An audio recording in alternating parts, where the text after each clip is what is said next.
J'ai 43 ans, j'habite dans le sud de la Touraine.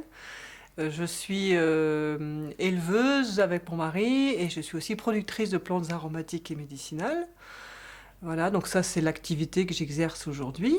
Après mon parcours il est très varié, donc depuis 2095 je travaille, donc je suis avant tout à la base fonctionnaire territorial, c'est-à-dire que je travaille dans les communes, dans les syndicats intercommunaux, j'étais sur des postes de direction, donc directrice ou directrice adjointe jusqu'en 2004, lorsque mon mari a décidé de devenir éleveur caprin et fromager. Donc j'ai suivi mon mari dans cette aventure et puis voilà, j'ai pris progressivement une place dans la ferme à ses côtés pour depuis 1 an et demi développer une autre activité agricole autour des plantes aromatiques et médicinales. Alors mon activité elle est double ou triple presque. Je suis salariée, donc comme fonctionnaire territorial, j'exerce mon travail dans une commune, donc je suis à 60% salarié. Et puis le reste du temps, c'est-à-dire souvent je dis 60% parce que dans une semaine de 7 jours, on travaille tous les jours ici. Donc je m'occupe de la ferme, l'élevage caprin, je fais du fromage, je fais l'accueil des groupes, j'accueille des touristes. Et puis je travaille aussi autour des plantes. Je transforme, je cultive, je transforme les plantes.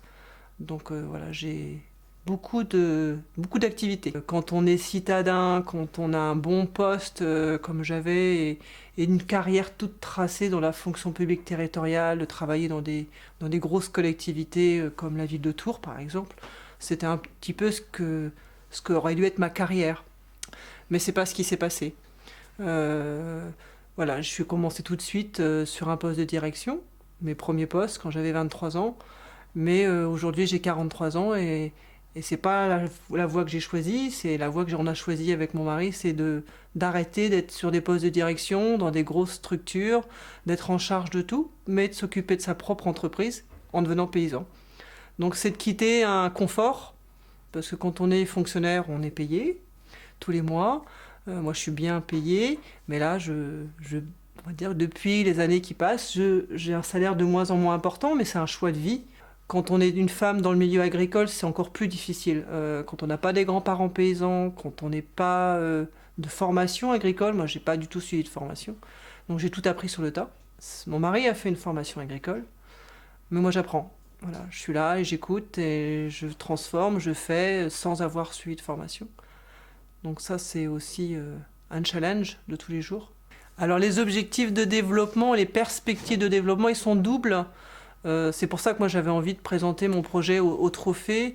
C'était de dire, moi mon objectif c'est de trouver ma place en tant que femme dans la ferme et de trouver un moyen de me rémunérer, d'avoir une rémunération, un salaire pour mon travail, pas juste travailler sans que la famille puisse en vivre. Pas qu'il y ait juste mon activité salariée qui me paye. Donc l'objectif c'est de développer des vraies activités économiques. On a rencontré plein de gens qui nous ont soutenus, alors pas forcément au début le milieu agricole, mais beaucoup de citoyens, et c'est tellement de belles rencontres que voilà, pour rien au monde on referait marche arrière.